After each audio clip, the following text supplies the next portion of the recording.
Hello everybody and welcome back to Taylor's Aboard a Campervan. Today we've got another little video for you of Dad installing a new battery into a battery bank. Now I mentioned in our video we set up our battery bank when it was just the lead acid and the lead carbon that we do have a lithium, but we weren't installing it yet because we didn't have heating pads. Well, the heating pads have arrived and now we're ready to install it. So this can be a hybrid system like we got in the Narrowboat. Now the problem with it in a Narrowboat is obviously you charge your batteries with the alternator, and lithium batteries will overheat the alternator and cause a fire. So you need to make a hybrid system, and the first in line needs to be a lead acid battery, and then once the lead acid battery is full, the power will seep into the lithium, charging the lithium. So that's essentially how it works, the hybrid system. So obviously because we've set up the voltage sensitive relay, the same thing's happening in the van now, where usually it wouldn't if you're just charging your van batteries by solar. So of course we need a hybrid system as well in the van. So obviously that alternator is going to be charging that lead acid battery, and then the lead carbon, and then the lithium battery. But the solar is going to go straight into the lithium. Lithium batteries, the only weakness of them really, well, two weaknesses. One, they can't be charged by an alternator straight away, and two, they struggle to charge in and it can damage them if they take any charge in below 5 degrees. So they always need to be above 5 degrees. Otherwise, when that solar power is coming in on a cold, frosty, sunny day, it can damage that lithium, so they need to be heated. And this is where we had to buy some USB powered heating pads, which are going to be on all the time in the van, and they only use a few watts. I don't know really how much they use, but it just keeps that battery warmed. In the boat we have self-heated ones with built-in heated systems, so when it goes below 5 degrees it'll turn them on, but this one was a lot cheaper. It's only about 200 quid. So we had to buy our own heated pads and retrofit heating pads. But we're also going to be installing a little Bluetooth module which will help us monitor the batteries. It's not going to be very precise, but we had one on the boat, and we're hoping to reuse that because we upgraded to just a regular monitor in the boat, because the energy monitoring app isn't that good. So we ditched it and we had no use for it, so we're going to try and use it in the van, but there may be a problem with that. Let's just wait and see. Yeah, so this will help us monitor the batteries and see what's going on, because we had no idea what's going on before, apart from testing the batteries. So yeah, hope you enjoy. Let's go. Going on this lithium battery. What lithium battery is this? It's a 100 amp hour lithium battery. It's not one of our Renault ones that we use on the boat. It's just a lithium battery, but it's a pretty good quality one. No heating. No heating, so I've got to put heating elements in. What I'm doing at the moment is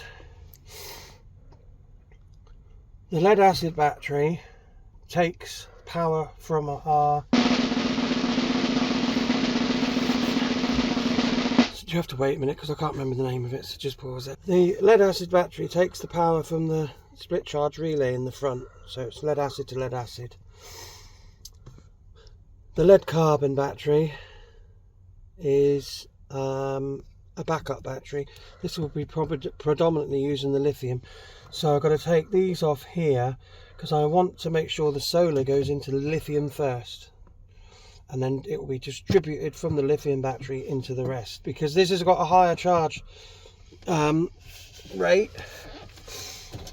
So like a fully charged lead acid battery is 12.6 to 12.8, and this is more like 13.2 to 13.6. So it's a nice little hybrid system, because what happens when this is full, it will slowly trickle feed these back, keep these trickle fed, and then when the engine comes on, little power will go into the lead acid and then distributed back into these two batteries. And when the solar's on or the sun's out, this one will be the predominantly one that the solar goes into, because there's less resistance. so it charges up a lot quicker, a lot faster. So it's a hybrid system basically. It's a really good system, and we've got it on Olive or the Narrowboat, and it works brilliantly. So none of all this technical battery to battery chargers and all that, you don't need any of that. This is a really good way of doing it, and it works. So we're just going to take off that and move the solars onto that, and then because it hasn't got, would be different wouldn't it, Leoch got different nut on them, different size nut. There it is, not bad, is it? I knew roughly what it was.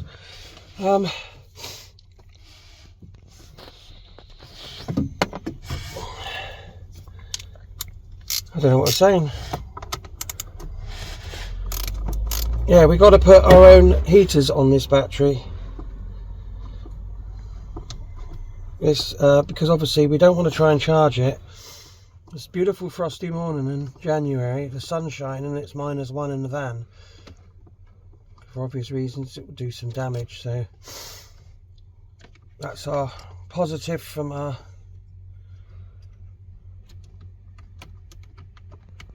solar array. So we take that off and that will go onto our lithium. Hold that there a minute because I'm just going to link that battery to that battery. With this, we've got this on here at the moment, thermal insulation on this battery as well, and I've had to get some slightly longer cables, otherwise it won't reach. Lithiums are really good because they can power quite a high amount of wattage, as opposed to lead acids aren't very good at doing that. They like a long dry, slow draw.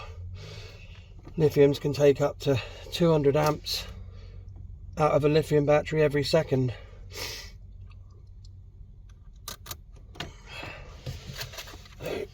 This is quite a difficult space to work in. It's a lot easier, believe it or not, in Olive's engine room. And we'll feed the little heaters that we got off of this battery. They use USBs, so they hardly draw any current at all, which will be topped up every day, even in the winter, by the solars.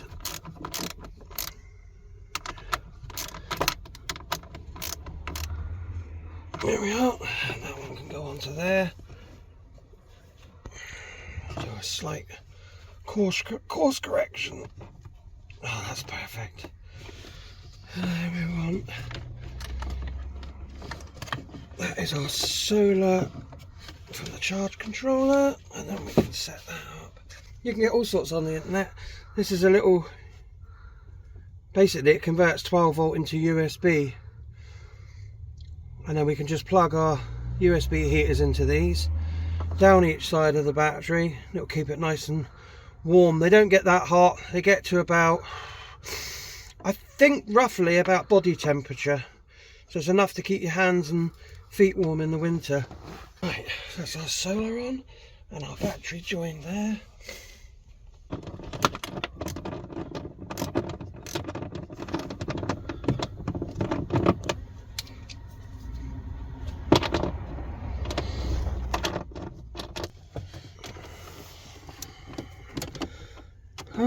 Make sure you unplug your solars before you start messing about with the batteries.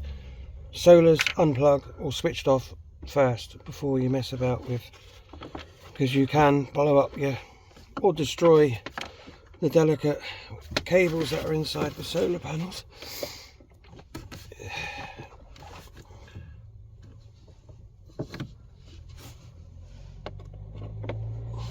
Right, that's our solar. That's from our controller.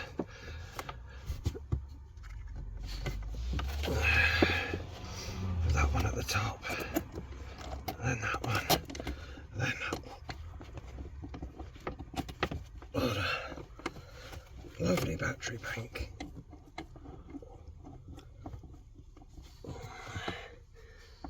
Yeah, there's a lot of people out there that will moan, so this isn't a kosher way of doing it. Well, it is, there's nothing wrong with it. It works perfectly fine. Some people use too much technology. As long as you've got a lead acid to come from your alternator, it doesn't go straight to you. If you go normal alternator to lithium and the lithium shuts off, that's when you get a problem. The alternator will overheat, it even catch fire. So you've got to have a little battery there just to have something for it to dump into as you're going along. Same on a narrowboat. You can get these £300 or £400 units now that will turn off the alternator for you, but if you just get a lead acid battery, it does it for you. It's set up.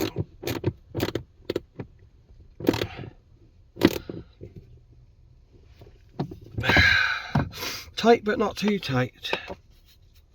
I'll put these down the side of the battery. Hope and pray we can get them down there. Probably be another problem now. Ah, there you go.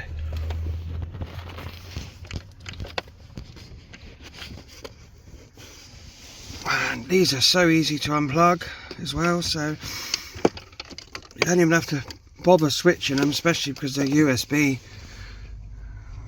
I thought even about putting a thermostat in, but I'm not going to bother for the winter because there's so much, the draw is so little. This is what they look like. Little tiny pads. And they come off a USB, so they take something like... What was that? Just something dropped in the bag. They take like a couple of watts, hardly anything, but not enough for us to worry about. It's not even like running a fridge. And as soon as they're connected, they'll get nice and warm and keep this lithium warm throughout the winter months. And then all we do is disconnect it in the spring when it warms up. And we got a very happy lithium battery.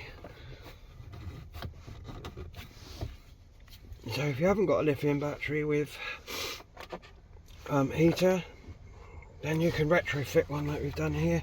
A lot of American SUVs, RVs have done the same. Just need to cable tie all this up now to keep it in check. And those will be getting nice and warm now. They don't take long to warm up, let's have a feel.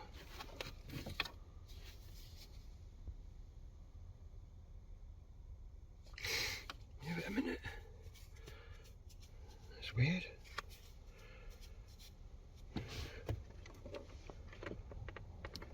Have I not connected it, Josh?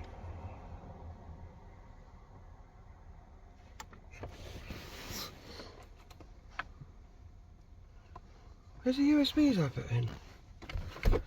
Oh, there, I've plugged it in. I wonder what's going on. I haven't plugged them in, guys. And they just plug into this little... That little USB I showed you that goes from 12 volt to USB. And it's always a good thing to have in case your electric system goes down and you're out in the middle of nowhere, you've broke down wherever, you've got a spare USB to charge your phones in as well. So you've got an emergency one of those. And these warm up almost immediately. Yeah, I can feel it now. Yeah, it's warming up lovely. And they'll get to just above body temperature and keep this battery nice and warm for the winter. And like I say, all we have to do is split the join in the spring, ready for the warmer months. At least she's nice and warm. In a minute we'll put the solars back in. And we've got a little Bluetooth fitting that will go into the RS port on here. Which Renault do on a lot of their equipment now. On their smart batteries. But the trouble is with the Renault batteries, they are very expensive. £450 for a heated one. Yeah, we just drilled a hole in here and we're going to put our Bluetooth thing in, which is, it might not be big enough yet, so I'm just checking because it's got a little Ethernet plug on the end here. Yeah, it needs a little bit more.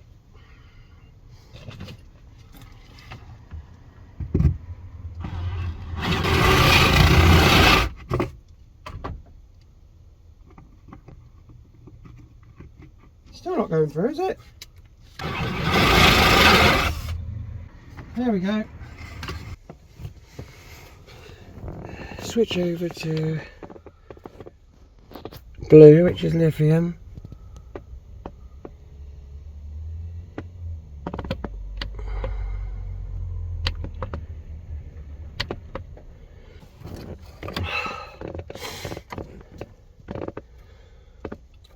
Batteries are on. We put our solars in. Now that we're going to a lithium, we've told it it's lithium battery.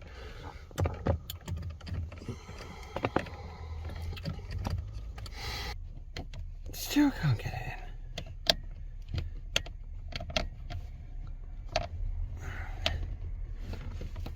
Because the Ethernet's too big for the hole.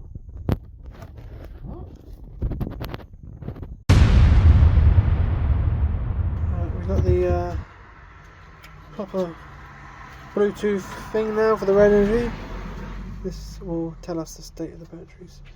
BT1, it's got a slightly smaller Ethernet than the one we already had, annoyingly.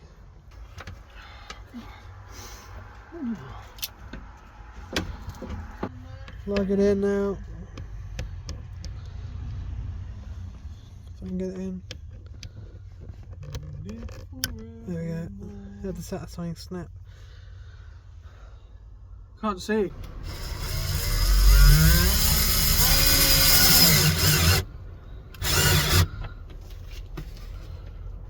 Has it? You come up with one device and can't be any other devices here. No. Connected to it. Yeah, it's connected, so there you go. That's all you, tells you everything. What's coming in and... Nothing. Okay, so now you know. There's nothing. Yeah. A little bit of information. Takes ages for it to set up and talk to the thing. That's the thing. Total energy 3.53 kilowatts. 0.92 of an amp coming in at the moment. All loaded up now. The estimated state of charge is 85%. Got an amp coming in from solar. Dad, just put the engine on and see what happens. Refresh it. I don't know if it will tell you on there, will it? What's coming in From 91% now, the estimated charge. No, but it'll tell you what's coming in from the thingy. It tells you what's coming in from the solar charge. Yeah. Alright, so that is it. That is us installing our last battery onto our battery bank. I think there's more than enough in a camper van. 3 batteries, which has no 240 appliances at the moment. We might be putting a TV in there, TV up there that I don't use, which is 240, and there's occasional things we use. Like someone commented, why do you need inverter in a van? But don't really. I mean, unless you're going to be using some powerful 240 appliances, you don't really need it in a van, but it's nice to have. Now, yeah, it's been great with this new lithium battery, because we've got loads of power now, and it always gets topped up by the alternator and the solars, and yeah, that monitor on the phone it's alright, you know. They could do with optimizing the app a bit better, but it does the job and it estimates the battery charge. It's not very precise, but as long as you have a slight estimation and how much power is going in and all that lot, is great. So I hope you enjoyed. Give this video a like and subscribe, and I'll see you in the next one. Bye bye.